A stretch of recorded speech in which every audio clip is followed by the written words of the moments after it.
नमस्कार दोस्तों, आपका स्वागत है आपके अपने यूट्यूब चैनल स्मार्ट स्टडी पर। फ्रेंड्स, आज की यह क्लास आरआरबी एनटीपीसी एग्जाम के लिए बहुत ही ज़्यादा महत्वपूर्ण है। जिन बच्चों का एग्जाम 17 मार्च 2026 को है, उनके लिए यह क्लास बहुत ही ज़्यादा महत्वपूर्ण है, क्योंकि इसमें हम बहुत ही ज़्यादा मोस्ट एक्सपेक्टेड क्वेश्चन संभावित प्रश्न कराने वाले हैं। ये वे प्रश्न हैं जो आपको सीधे एग्जाम में देखने को मिल सकते हैं।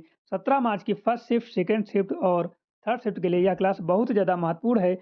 जो बच्चा इस क्लास को अंत तक पूरा देख लेता है और सारे क्वेश्चन तैयार कर लेता है, तो उसको एग्जाम में जो है इस क्लास से 15 नंबर मिलने की संभावना है, क्योंकि उन टॉपिक से क्वेश्चन लिए गए हैं जिन टॉपिक से जो है 16 मार्च की सभी शिफ्टों में प्रश्न पूछे गए हैं। तो आप लोग इन सभी क्वेश्चनों को तैयार कर लो और अपने एग्जाम में जो है अच्छे नंबर लाओ, ठीक है। ये वे प्रश्न हैं, जीके जीएस और करंट अफेयर के प्रश्न हैं, ठीक है, जहां से आपको एग्जाम में सीधे क्वेश्चन देखने को मिलेंगे और हो सकता है सेम टू सेम क्वेश्चन यही आपको एग्जाम में देखने को मिल जाएं।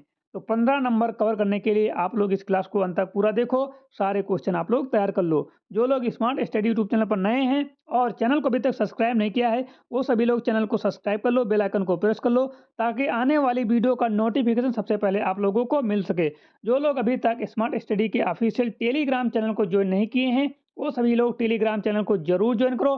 टेलीग्राम चैनल की लिंक जो है आपको डिस्क्रिप्शन बॉक्स में मिल जाएगी, वहां पर क्लिक करके आप लोग जरूर ज्वाइन हुए। तो हम बिना टाइम वेस्ट किए आज की क्लास को स्टार्ट करेंगे और पहला क्वेश्चन आ रहा है स्क्रीन पर। पहला क्वेश्चन है कि बहुपक्षीय नौसेना अभ्यास मिलान 2026 और अंतर्राष्ट्रीय फ्लीट रिव्यू की मेजबानी किस भारतीय शहर ने की है? यह महत्वपूर्ण प्रश्न है, आपको सीधे एग्जाम में देखने को मिलेगा, क्योंकि इस टॉपिक से जो है एग्जाम में क्वेश्चन पूछे जा रहे हैं। मुंबई, कोची, विशाखापट्टनम या फिर चेन्नई, ये चार ऑप्शन हैं। तो इसका सही जवाब है ऑप्शन नंबर सी, विशाखापट्टनम। हम लोग डिटेल सोल्यूशन और फैक्ट के साथ सॉल्यूशन कराएँगे, ताकि जो है क्वेश्चन आए तो छूटे नहीं। कहीं से भी क्वेश्चन हो, किस जिस प्रकार से पूछा जाए, हम लोग सभी तरह से तैयार रहें। इसलिए हम लोग फैक्ट के साथ सॉल्यूशन कराएँगे। पहला पॉइंट है मिलान 2026 का अभ्यास विशाखापट्टनम, जिसे सिटी ऑफ डेंसिटी कहा जाता है, में आयोजित किया गया था, ठीक है। और दूसरा पॉइंट है मिलान अभ्यास की शुरुआत कब हुई थी? 1995 में हुई थी और समय के साथ यह भारत का सबसे बड़ा नौसैनिक अभ्यास बन गया है, ठीक है। तो 2 पॉइंट याद रखना। पहला क्वेश्चन पूछा जा सकता है कि मिलान अभ्यास की शुरुआत कब हुई थी, तो आपको बताना है 1995 में। और दूसरा पॉइंट यहाँ से ये बनता है कि यह भारत का सबसे बड़ा नौसैनिक अभ्यास है, ठीक है। और इसमें जो है 50 से अधिक, कितने? 50 से अधिक देशों की नौसेना ने हिस्सा लिया था, जो वैश्विक समुद्री सुरक्षा में भारत की बढ़ती मजबूत भूमिका को दर्शाता है। किसकी भूमिका को? भारत की मजबूत भूमिका को दर्शाता है, क्योंकि इसमें 50 से अधिक देशों ने हिस्सा लिया था, ठीक है। और अगला पॉइंट है अंतरराष्ट्रीय फ्लीट रिव्यू आईएफआर के दौरान भारत के राष्ट्रपति ने विभिन्न देशों के युद्धपोतों की समीक्षा की थी। विभिन्न देशों के युद्धपोतों की समीक्षा की थी। इसका मुख्य उद्देश्य पूछे तो इसका मुख्य उद्देश्य है हिंद महासागर क्षेत्र में शांति और सहयोग को बढ़ाना, ठीक है। इसका मुख्य उद्देश्य पूछे तो आपको बताना है हिंद महासागर क्षेत्र में शांति और सहयोग को बढ़ावा देना या बढ़ाना, ठीक है। और इस अभ्यास में जो है हार्बर फेज और सीज फेज दोनों शामिल थे। कौन कौन फेज? हर्बल और सी फेज दोनों शामिल थे। यह भारत की सागर पहल का एक महत्वपूर्ण स्तंभ है। सागर का मतलब होता है security and growth for all India in the region. ये देख लीजिए, तो ये महत्वपूर्ण पॉइंट हैं, इनको आप लोग तैयार करिए और सीधे एग्जाम में अपना परफॉर्मेंस अच्छा करिए, ठीक है। अगला क्वेश्चन है हाल ही में खोजी गई पौधों की नई प्रजाति। हाल ही में खोजी गई पौधों की नई प्रजाति टेट्राटेनियम पैकाडे किस क्षेत्र में पाई गई? ऑप्शन है हिमालय, पश्चिमी घाट, सुंदरवन या थार का मरुस्थल। तो ये बच्चों जो पाई गई थी, ये पश्चिम घाट में पाई गई थी। कहाँ? पश्चिम घाट में, वेस्टर्न घाट में पाई गई थी। वैज्ञानिकों ने पश्चिम घाट की जैव विविधता से भरपूर पहाड़ियों में इस नई पादप प्रजाति की खोज की है। पश्चिम घाट को दुनिया के 8 सबसे हार्ड जैव विविधता वाले हार्ड स्पॉट में गिना जाता है। यह पौधा एपियासी परिवार से संबंधित है। इसका नाम स्थानीय संरक्षण प्रयासों या किसी विशिष्ट पहचान के आधार पर रखा गया है। ऐसी ऐसी खोजें यह दर्शाती हैं कि पश्चिमी घाट में अभी भी कई अनछुए रहस्य छुपे हुए हैं। ठीक है, क्या छुपे हुए हैं? अनछुए रहस्य छुपे हुए हैं। शोधकर्ताओं ने इसके संरक्षण की आवश्यकता पर जोर दिया है। किसने? शोधकर्ताओं ने, क्योंकि यह एक बहुत ही सीमित क्षेत्र में पाया जाता है। बहुत ही छोटे छोटे क्षेत्र में पाया जाता है। सीमित मतलब जिसकी मतलब सीमा निश्चित हो, कम सीमा हो। ठीक है, और नई प्रजातियों की खोज पर्यावरण संरक्षण के पर्यावरण संरक्षण नीतियों को बनाने में मदद करती है। ठीक है, अगला क्वेश्चन, पिटनडेला पिटनडेला फोरनेज ज्वालामुखी किस द्वीप पर स्थित है? द्वीप का नाम पूछ रहा है। महत्वपूर्ण प्रश्न है, यहाँ से हर एग्जाम में जो है क्वेश्चन पूछे जाते हैं, और जो है कल एग्जाम, आज जो एग्जाम हुआ था उसमें भी यहाँ से क्वेश्चन पूछा गया था, और कल के एग्जाम में यहाँ से क्वेश्चन भी देखने को मिलेगा। यानी कि 17 मार्च को जिनका पेपर है उसमें यहाँ से क्वेश्चन देखने को मिलेगा। ऑप्शन है जावा द्वीप, ऑप्शन बी है रियूनियन द्वीप, ऑप्शन सी है सिसिली द्वीप, और ऑप्शन डी है हवाई द्वीप। तो इसका सही जवाब हो जाता है ऑप्शन नंबर बी, रियूनियन द्वीप। ठीक है, पिटनडेला फोरनेज दुनिया के सबसे सक्रिय ज्वालामुखी में से एक है, जो हिंद महासागर में स्थित फ्रांस के विदेशी क्षेत्र रियूनियन द्वीप में है। कहाँ है? रियूनियन द्वीप पर है। यह एक सील्ड ज्वालामुखी है। क्या है? यह एक सील्ड ज्वालामुखी है, और जिसे पतला लावा निकलता है। इससे क्या निकलता है? पतला लावा निकलता है। सील्ड ज्वालामुखी सील्ड वोल्केनो का उदाहरण है। ठीक है, किसका उदाहरण है? सील ज्वालामुखी का उदाहरण है, जिससे जो पतला लावा निकलता है। यह ज्वालामुखी साल में कई बार विस्फोट करता है। साल में कई बार विस्फोट विस्फोट करता है, लेकिन आमतौर पर यह आबादी के लिए सीधा खतरा नहीं होता है। यानी कि सीधा खतरा जो है आबादी के लिए नहीं होता है। रियूनियन द्वीप मेडागास्कर के पूर्व में स्थित है, और विस्फोट के दौरान निकलने वाला लावा और धुआं पर्यटकों के लिए आकर्षण का केंद्र होता है। वैज्ञानिकों के लिए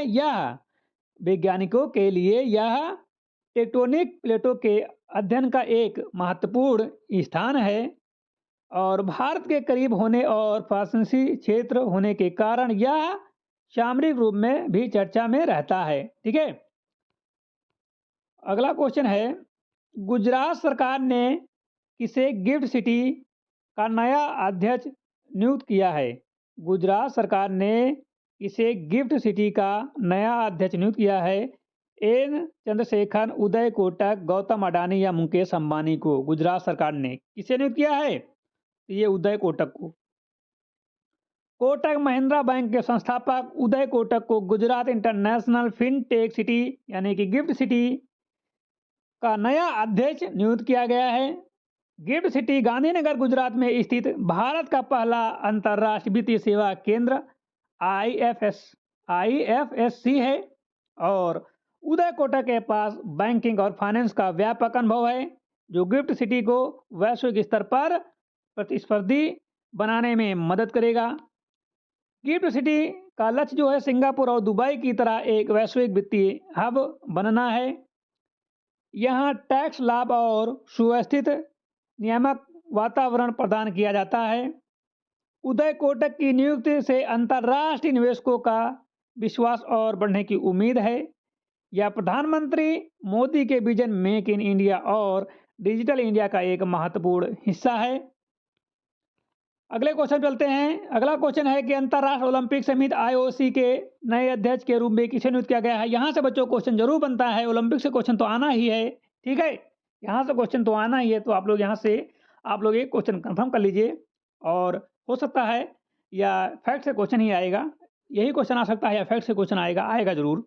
ऑप्शन है थॉमस बक, ऑप्शन बी है जुआन एंटोनियो समरंज जूनियर, और ऑप्शन सी है नीता अंबानी, ऑप्शन डी है सेवेस्टियन या कोई। तो इसका सही जवाब है जुआन एंटोनियो समरंज।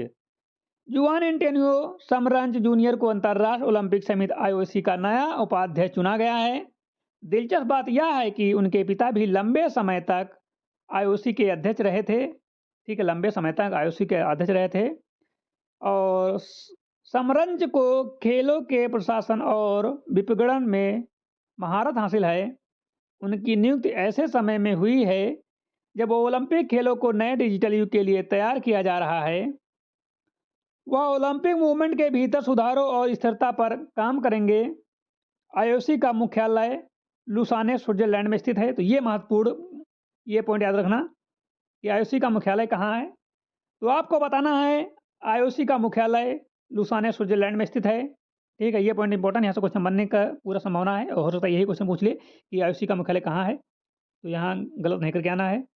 अगला क्वेश्चन मतलब अगला पॉइंट है, उपाध्यक्ष के रूप में वह आगामी ग्रीष्मकालीन और शीतकालीन ओलंपिक की तैयारी की देखरेख करेंगे। कौन?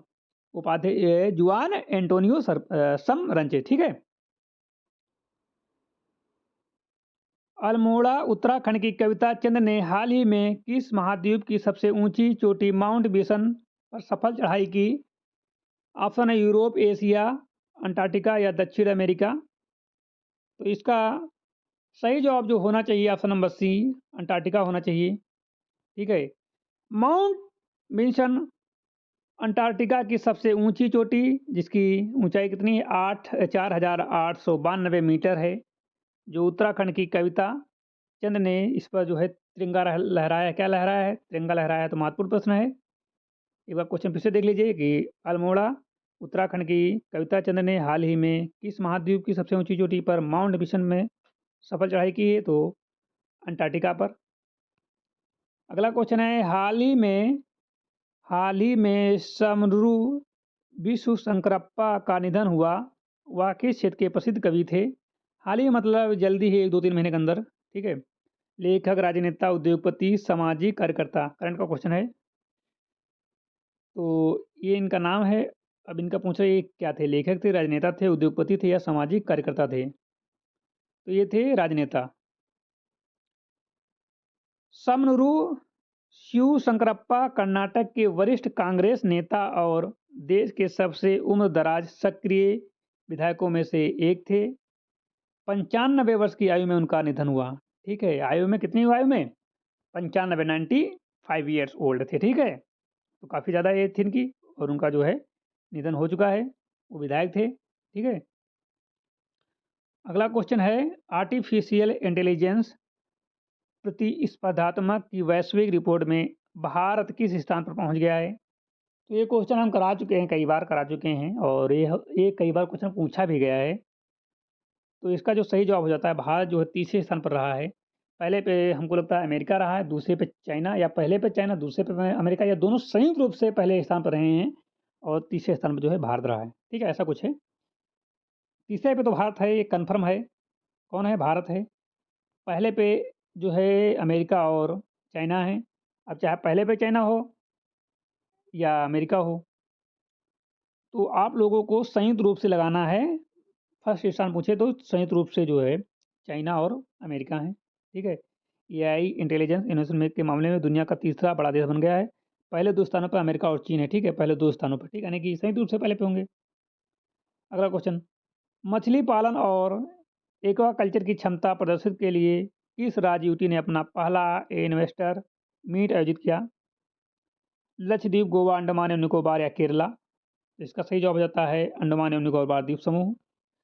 अंडमान और निकोबार द्वीप समूह ने नीली क्रांति ब्लू रिवोल्यूशन को बढ़ावा देने और निवेश आकर्षित करने के लिए अपना पहला इन्वेस्टर मीट आयोजित किया है। ठीक है, पहला इन्वेस्टर मीट आयोजित किया है। तो मछली पालन और एक्वाकल्चर की क्षमता प्रदर्शित करने के लिए जो है अंडमान और निकोबार द्वीप ने जो है इन्वेस्टर ऑफ मीट आयोजित किया है। ठीक है।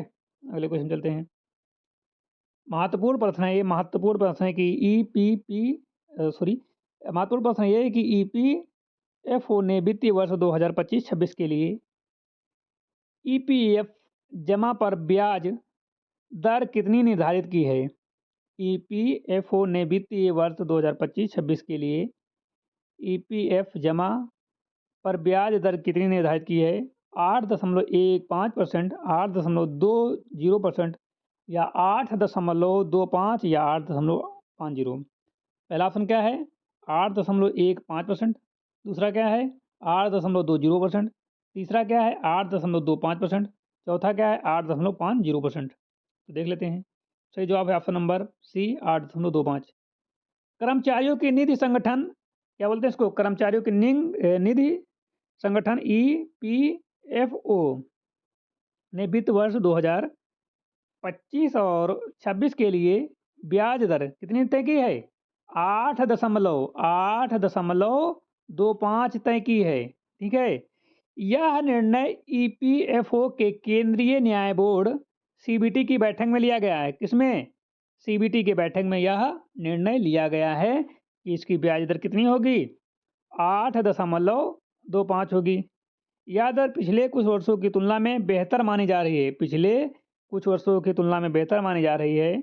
इससे देश के लगभग 7 करोड़ से अधिक इससे देश के लगभग 7 करोड़ से अधिक आईपीएफ अंशदाताओं को लाभ होगा। क्या होगा? लाभ होगा।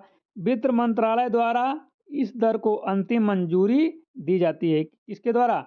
वित्त मंत्रालय द्वारा इसको अंतिम मंजूरी दी जाती है। ब्याज दर का निर्धारण जो है ईपीएफओ करता है। कौन करता है? ईपीएफओ करता है। ब्याज दर का निर्धारण ईपीएफओ के निवेश पोर्टफोलियो से प्राप्त आय के आधार पर होता है। यह सेवानिवृत्ति निधि को सुरक्षित रखने और उस पर उचित रिटर्न देने की सरकारी पहल है। जमा राशि पर ब्याज वार्षिक आधार पर खाते धारकों के खातों में जमा किया जाता है। ईपीएफओ अब अपने फंड का एक हिस्सा शेयर बाजार यानी कि ईटीएफ में निवेश करता है। तो इसका जो है सही जवाब क्या होना चाहिए? ऑप्शन नंबर बच्चों सी बिल्कुल सही जवाब है। चलते हैं अगले क्वेश्चन पर। वर्ष 2026 में नई दिल्ली में आयोजित होने वाले 11वें रायसीन डायलॉग के मुख्य अतिथि कौन होंगे? ऑप्शन हैं जो बाइडेन, ऑप्शन बी हैं अलेक्जेंडर स्टब या ऑप्शन सी हैं इमैनुअल फैंक्रो और ऑप्शन डी हैं ऋषि सुनक। तो सही जवाब हो जाता है अलेक्जेंडर स्टब। ठीक है, अलेक्जेंडर स्टब फिनलैंड के राष्ट्रपति हैं और 2026 इसका जो है 11वां संस्करण होगा। कौन सा संस्करण? 11वां संस्करण होगा। फिनलैंड के साथ भारत के द्विपक्षीय संबंधों के लिए यह महत्वपूर्ण होगी। ठीक है, अंतर्राष्ट्रीय महिला दिवस पर दिल्ली में आयोजित पद यात्रा का शीर्षक क्या था? महत्वपूर्ण प्रश्न है। महिला सशक्तिकरण पद यात्रा, नारी शक्ति march, run for woman, walk for woman या फिर बेटी बचाओ मार्च। तो अंतर्राष्ट्रीय महिला दिवस पर दिल्ली में आयोजित पद यात्रा का शीर्षक जो था वो run for woman walk for woman था। ऑप्शन नंबर सी जो है बिल्कुल सही जवाब है। रन फॉर वुमन और वॉक फॉर वुमन था। ठीक है, तो ऑप्शन नंबर जो सी बिल्कुल सही जवाब है। और इसमें ये पदयात्रा कब हुई थी? ये 8 मार्च को हुई थी, अंतर्राष्ट्रीय महिला दिवस पर। ठीक है, और इसका जो नारा क्या था? Run for woman walk for woman. और इस वर्ष जो अंतर्राष्ट्रीय थीम के अनुरूप महिलाओं में इन्वेस्टमेंट करने का महत्व को समझाया गया। ठीक है, अगला क्वेश्चन है आर.एन. रवि को किस राज्य से स्थानांतरित करके पश्चिम बंगाल का नया राज्यपाल नियुक्त किया गया है? इसका जो सही जवाब हो जाता है ऑप्शन नंबर सी तमिलनाडु। ठीक है, तो आज की क्लास यहीं पर समाप्त होती है। यदि आपको क्लास अच्छी लगी हो तो लाइक कर देना, चैनल पर नए हो चैनल को सब्सक्राइब कर लो, बेल आइकन को प्रेस कर लो ताकि आने वाली वीडियो का नोटिफिकेशन सबसे पहले आप लोगों को मिल सके। जो लोग अभी तक स्मार्ट स्टडी यूट्यूब चैनल को सब्सक्राइब नहीं किए सभी लोग चैनल को सब्सक्राइब कर लो, बेल आइकन को प्रेस कर लो ताकि आने वाली वीडियो का नोटिफिकेशन सबसे पहले आप लोगों को मिल सके। जो लोग अभी तक स्मार्ट स्टडी के ऑफिशियल टेलीग्राम चैनल को ज्वाइन नहीं किए सभी लोग टेलीग्राम चैनल को जरूर ज्वाइन करो। टेलीग्राम चैनल की लिंक जो है आपको डिस्क्रिप्शन बॉक्स में मिल जाएगी, वहाँ पर आप लोग क्लिक करके जरूर ज्वाइन होइए। वहाँ पर जो है आप लोग क्वेश्चन शेयर कर सकते हैं पेपर देने के बाद, ताकि जो है वीडियो के माध्यम से अन्य बच्चों की मदद कर सकें। ठीक है, सही सोल्यूशन के साथ। तो मिलते हैं एक नई क्लास के साथ, तब तक के लिए जय हिंद।